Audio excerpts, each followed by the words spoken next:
Hello and welcome. I'm Sam Califer, your host for Vision, the show where we talk all about the College of Arts and Sciences as well as its faculty and students. Today I'm joined by Dr. Rick Travis, the Dean for the College of Arts and Sciences.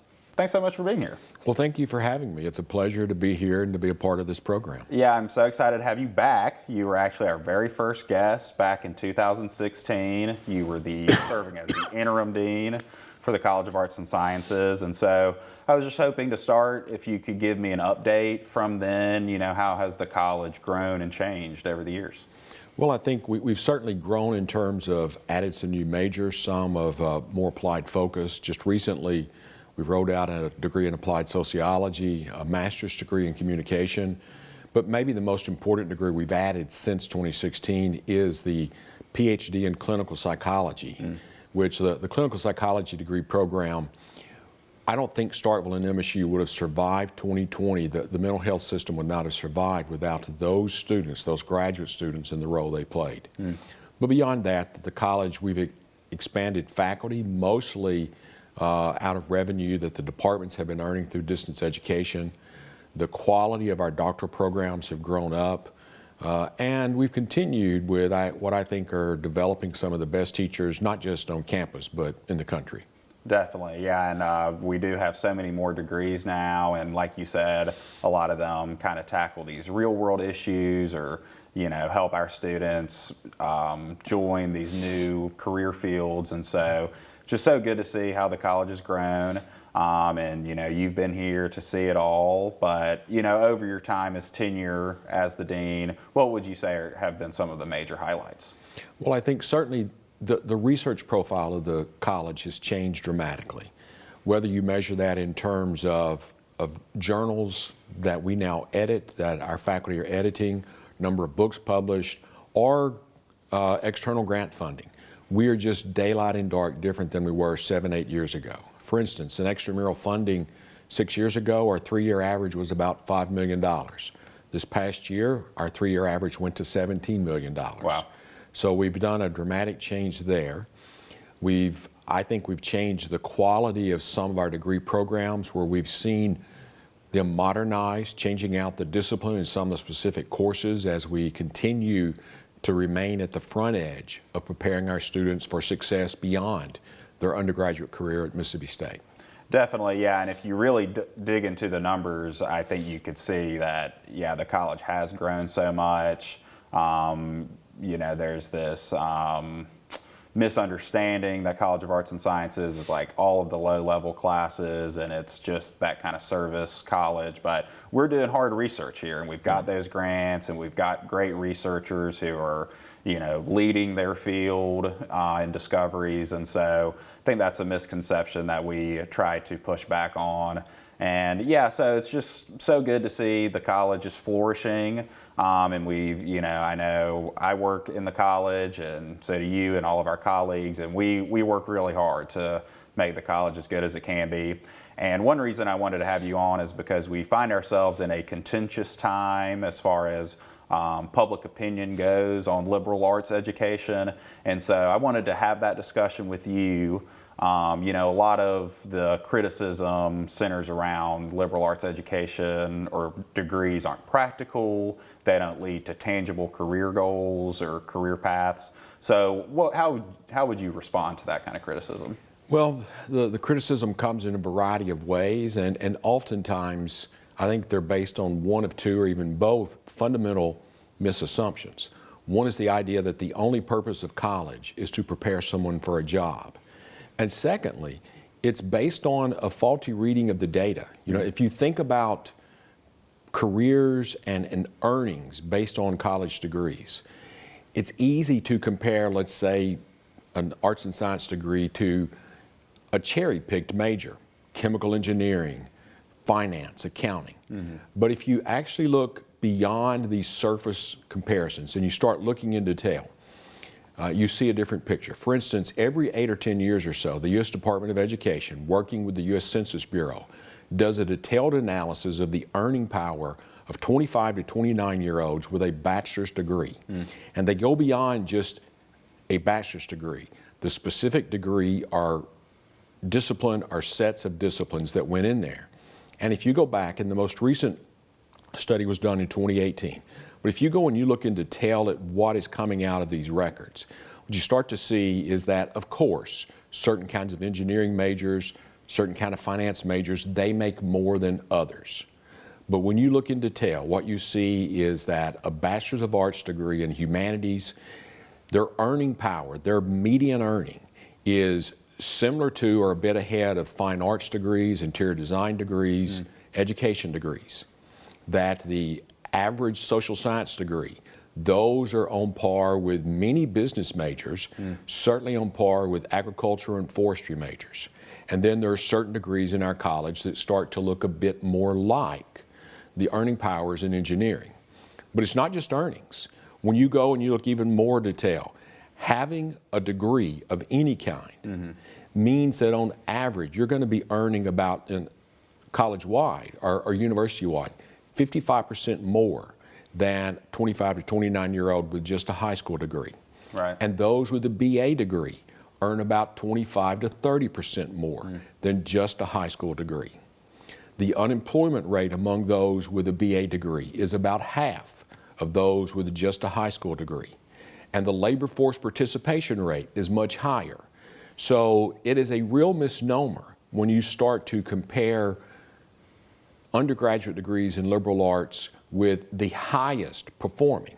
If you look across the broad spectrum of high school versus different kinds of college degrees, you see a very different picture about the economic benefits that come from this degree. Yes, I think a lot of the misunderstanding, like a architectural or engineering degree, you go on to be an architect or an engineer.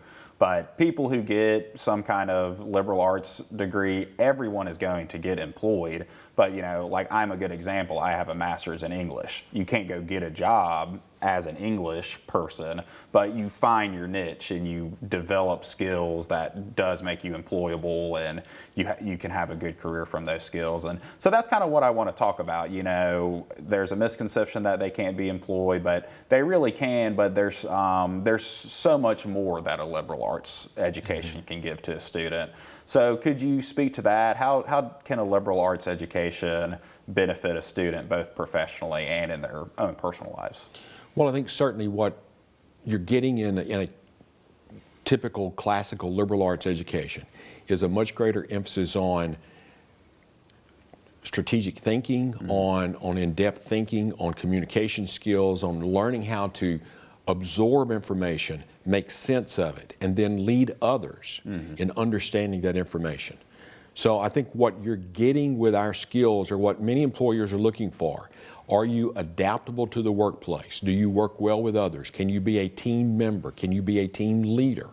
And these are the questions that our classes are wrestling with basic life questions and how we should go about responding to them. Right.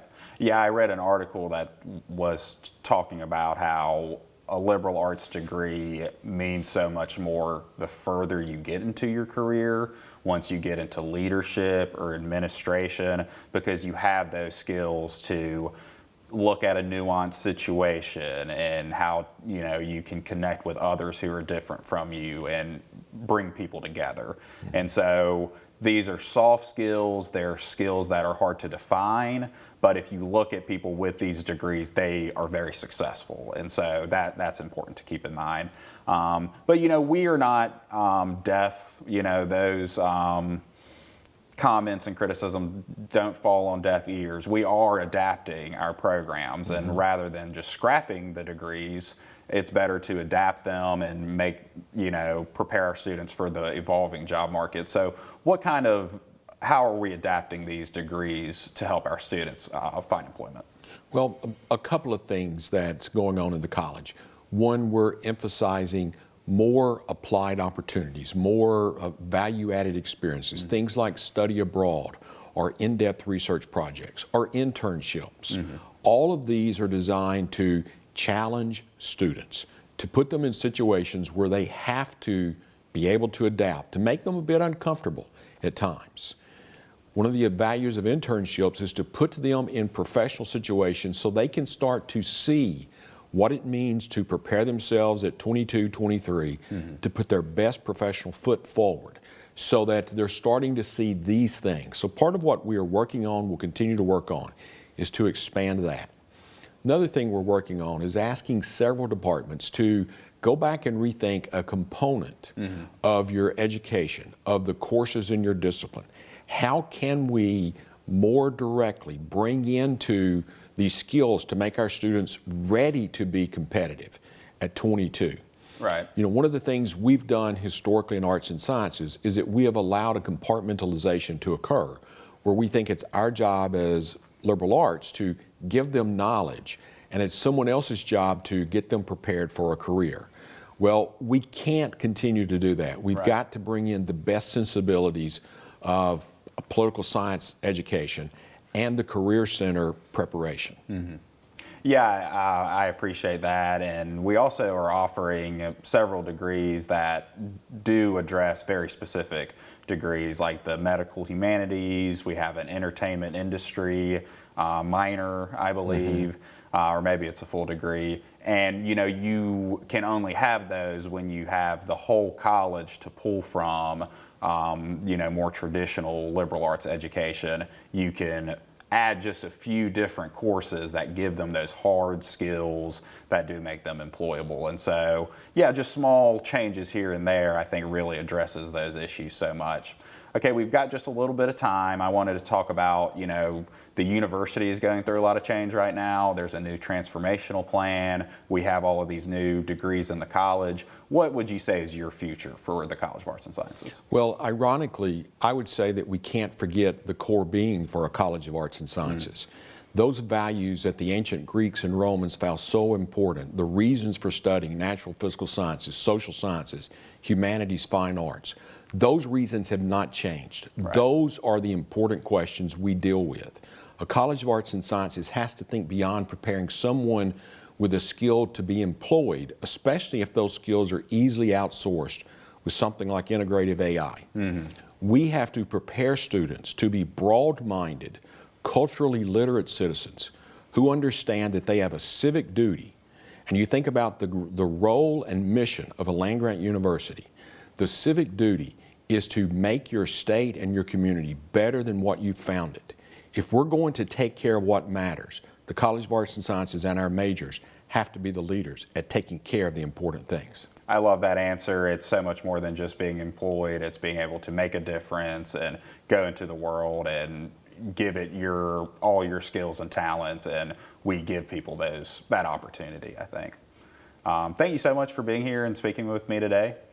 Very nice to be here. Yeah, thank you. And thank you all for tuning in to this episode of Vision. We'll see you next time.